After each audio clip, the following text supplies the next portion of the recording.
Hello, everyone. So I am excited today to bring to you today, Hannah. See, it doesn't matter. I flip over my words all the time. I've got one hand on a dog behind me, so it doesn't start barking at us. But Hannah and I work together, and I really just wanted to share Hannah's story with everyone. It was such a joy working with Hannah. Hannah was one of those clients that I look forward to 99% of my clients. I mean, let's be real. But I loved working with Hannah. So Hannah, tell them a little bit, first off, just about yourself, who Oh, you are okay. in this world. Um, I didn't well, prep her on that part, FYI. yeah. I am a mother of two. I am married to a great husband. And I've worked full time throughout all of those, marriage and motherhood things, which brings about lots of challenges. For And sure. we continue to have those, but that's one of the first things that brought me towards Rachel. Yeah. And you are also a school teacher by trade, Yeah. right? So But not teacher a by trade. practicing, not a, I guess, practicing. Is that how you would say it? Sure. Yeah, so I was an elementary teacher, and then I became a curriculum specialist at the elementary school. And then after that, I spent about 7 years designing curriculum and training teachers and adults in language arts and social studies. And then since I worked with Rachel and COVID, I've transitioned to a position where I'm doing strategy and um, writing policy for Fulton County Schools.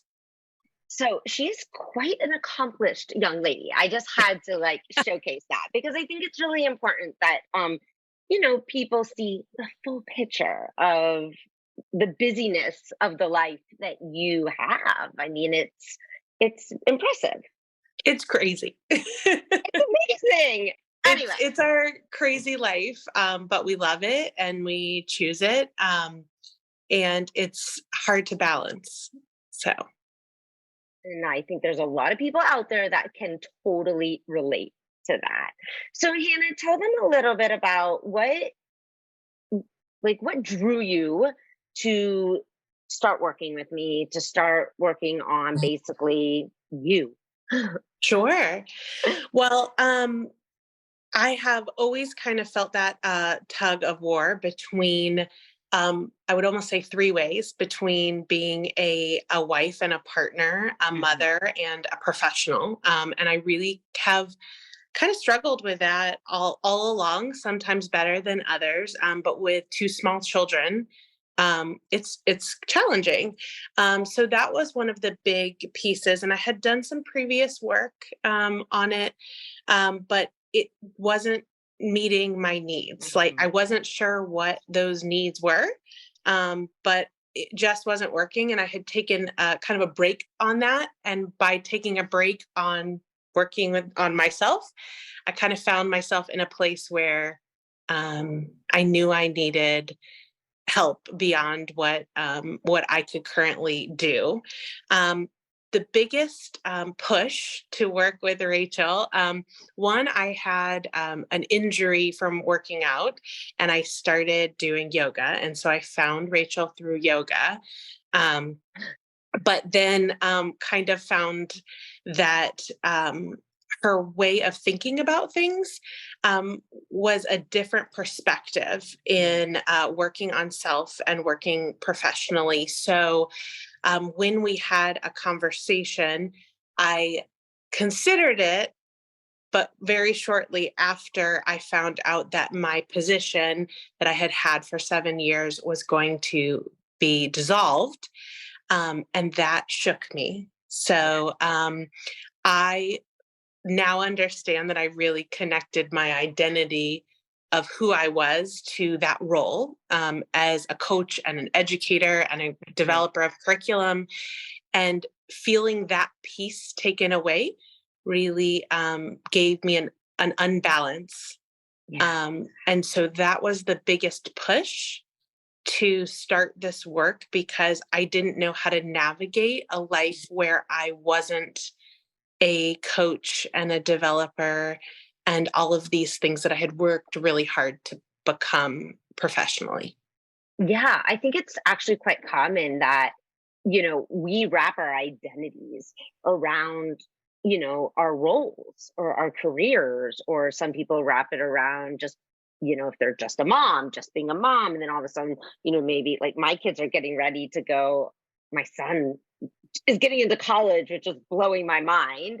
And it's like we have these different phases in our life that do kind of shake our identity. And I loved that we got to do some work around how we can create our own identity without these external circumstances. Because I think society teaches us to do that. It's no one's fault, right? It's how most of us, at least, are raised.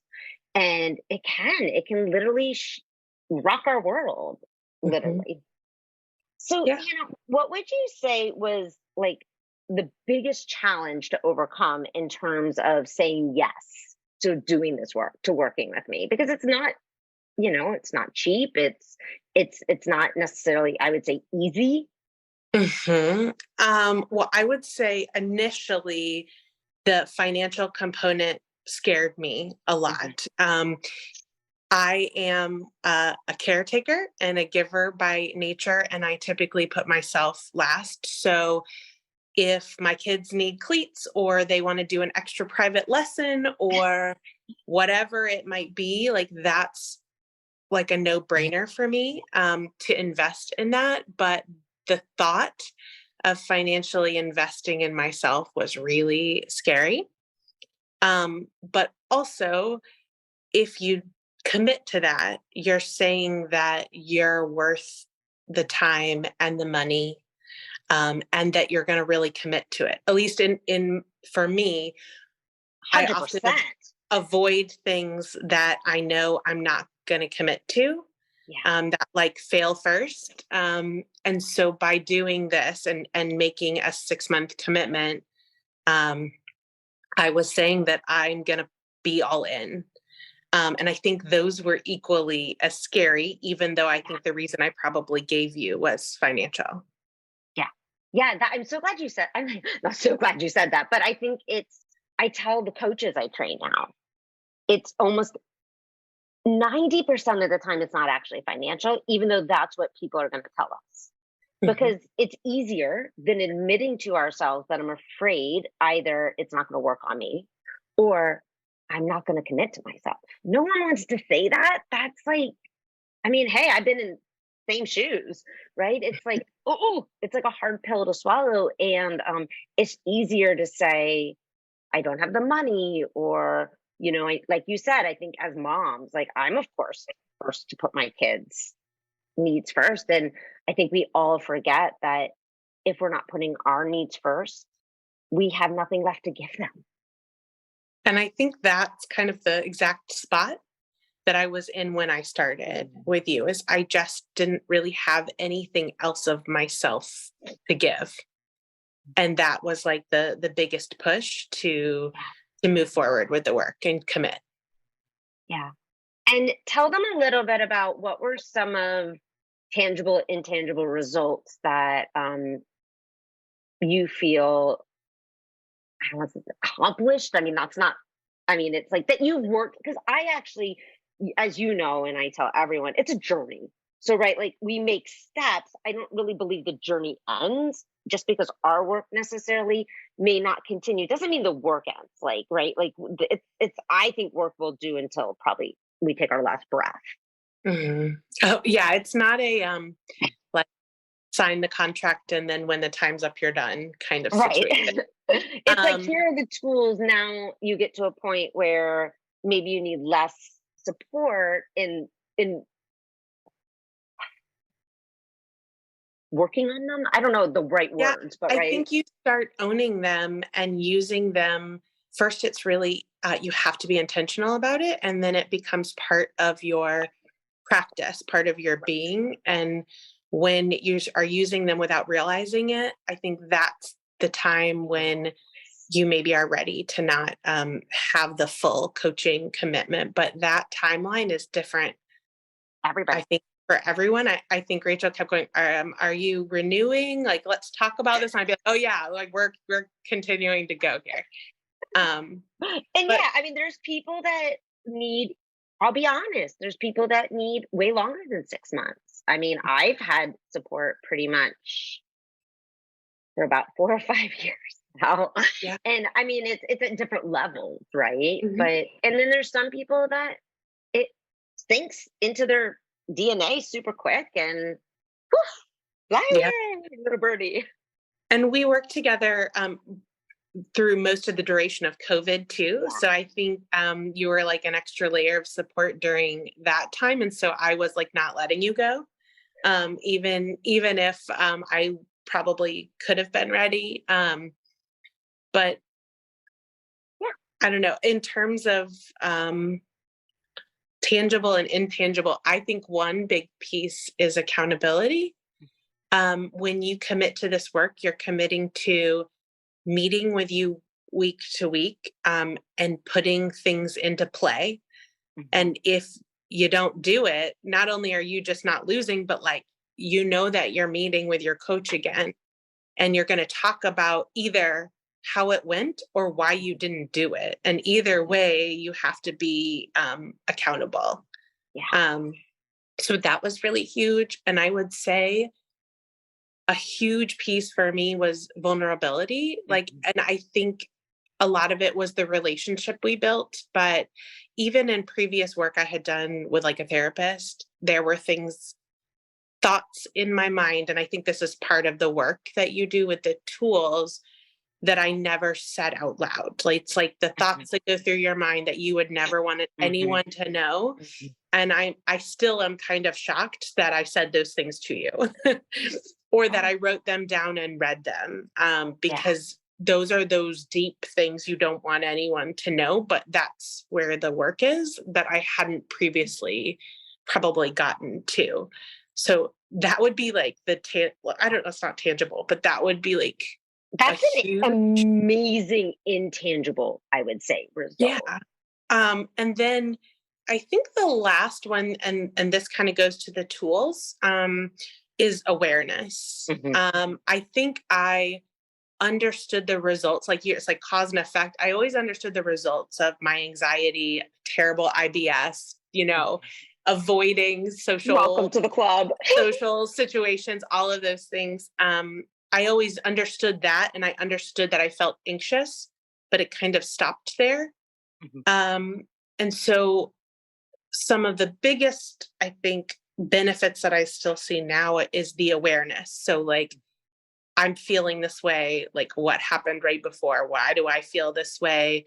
What am I really thinking about that? And then if I choose to do this or this, like either way, it's a choice, but my actions, are connected to those feelings, or I Mhm. can decide that they're not connected to those feelings. And I think that you kind of know when you're ready to do this work without the support, when you start noticing it and using it, and you start being aware of it in others. So, the hugest life change for me is I have a tween daughter. I have an 11-year-old who's very empathetic, Gorgeous. very emotional. Thank you. I think so. I But mean, she is she, gorgeous. she very much struggles with anxiety and has since she was a toddler.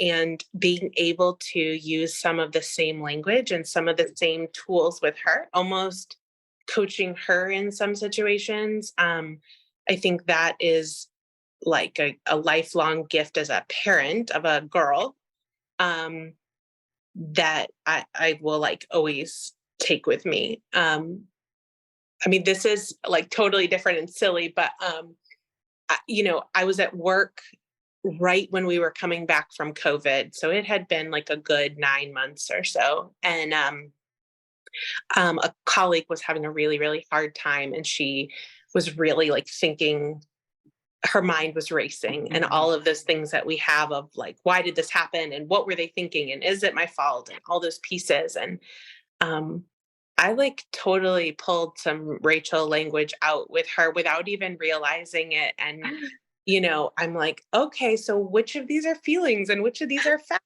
And we just kind of talked through the whole situation. And at the end, she was like, oh my God, I feel like I just had therapy. It was like, I love it. oh, I think I just like did my coaching stuff on you.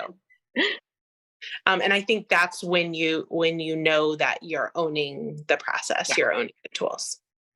Oh, So that's a long answer to a short. No, such a great answer. And I just want to speak to what you said about with your daughter.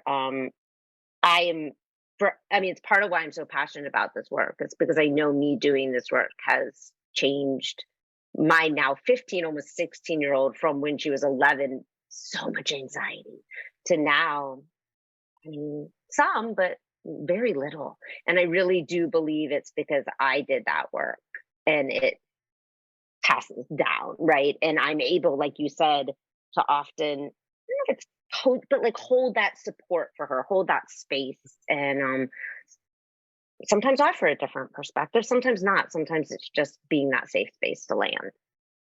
Yeah, I think having a structure to help them work through those really horrible, like middle school That time is feelings and awful. situations. But it gives you a structure to get through it. And then you can go in like your bathroom and fall apart later. But at Yeah, least it takes my emotion out of it in the moment to like walk through some of these things with her. And it forces her to talk where before she might just feel and not want to say anything. yeah. It helps. I mean, it helps us help them process their emotions, which Exactly. unfortunately is not taught. I think it's such a miss. I think it's something that our school system has really fucked up. That we learn, how to read, which is important. We learn how to add and subtract in kindergarten, and we don't learn how to process our emotions. But that's a talk for another day. So, Hannah, so much stuff I could talk about and reflect on, but for the sake of time, I will not. Thank you so much for sharing all of that. Such amazing wisdom and such gifts. So, Hannah, if someone were on the fence right now and thinking, oh, I know, I always like to say experience anxiety. You are not your anxiety, FYI. But experience it, and it's experienced in different ways. Like some people get really snappy and moody, and some people eat their anxiety, and some people shut down and just like Netflix or shop. But there's so many ways it's expressed. But if they're experiencing that and feel like they could use some support, but they're on the fence. Maybe right now they're like, we don't have the money, or like you said, oh, but my kids need this and they have this activity. What would be your advice to them? Um, let's see. I think I would say that you are worth it and that if you're ready to do work or if you're ready to actually see a change, like you're not wanting a change, but you're ready to do the work to make a change in your life or how you're feeling or how you're reacting, that if you take the opportunity to invest in yourself, both time and financially through this work, that you'll develop the tools that will serve you far longer than the coaching cycle that you're going to complete. So you would say it's probably worth it. I would say it's worth it. And I had to have the conversations with my husband about the financial part. Yeah. And I think it totally helped me during COVID. I think it helped me after. But what I didn't realize is when life got really hard, like when you really are faced with a challenge, it's not just, the everyday struggles, like Sure. when there's really hard pieces and you really need to reach, actually having a toolbox filled with some of those, it doesn't make it less hard. No. um, it makes it doable when otherwise I'm not sure that it would have been. So Oh, you never know. It's always going to make it better. I think it's going to make it better. It made it better for me, but I didn't realize how thankful I am to have some of these pieces until I really needed it much later. oh, so it has a compounding effect. Yes, certainly. Yeah. Yeah. Oh, thank you so much, Hannah, for sharing your story. I know that this is vulnerable. So I really appreciate it. Terribly uncomfortable. Terribly uncomfortable. And I so appreciate it. I was doing one of these the other day with another past client, and she's like, kind of like, she's like, this is bringing up all my anxiety again. I'm like, totally understand. But I really, really appreciate you sharing your story. And my hope is if someone's listening and they relate, that this helps them also get the help at whatever level it is that will help them also. And like Hannah said, it doesn't necessarily make it go away or it makes you be able to manage it better. We're not here to make it go away. I always say it's like if you had your right arm and it was permanently, I don't know, you did something to it. Like I have this awful thing in my elbows. I'm not cutting off my arm, but I want to learn ways to how to manage it, right? And we're not here to cut it off. We're here to learn how to work with it. Mhm. Thank you so much. I know you have to get off to work, so I appreciate your time so much, Hannah. And have a wonderful day, sweetie. Thank you. You too.